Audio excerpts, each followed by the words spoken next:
Bila LRT rosak waktu puncak, yang tersekat bukan train saja, hidup pekerja, pelajar dan keluarga ikut terganggu.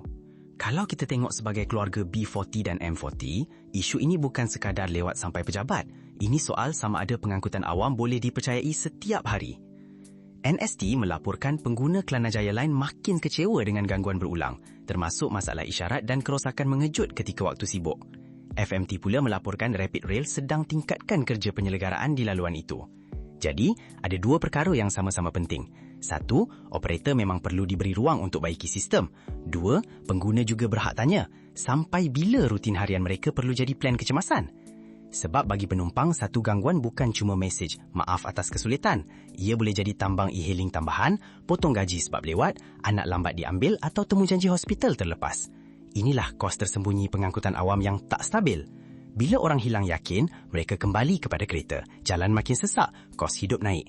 Akhirnya, dasar pengangkutan awam yang baik pun susah nak menang kepercayaan.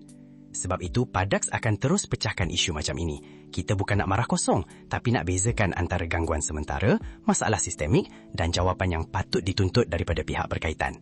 Penyelenggaraan lebih kerap memang langkah penting, tapi ukuran sebenar bukan kenyataan media. Ukuran sebenar ialah pagi esok. Adakah penumpang sampai kerja tanpa perlu fikir plan B? Kalau anda pernah tersekat sebab LRT terganggu, komen satu pengalaman paling menyusahkan. Ikut Padax untuk eksplainer isu semasa yang dekat dengan hidup harian kita.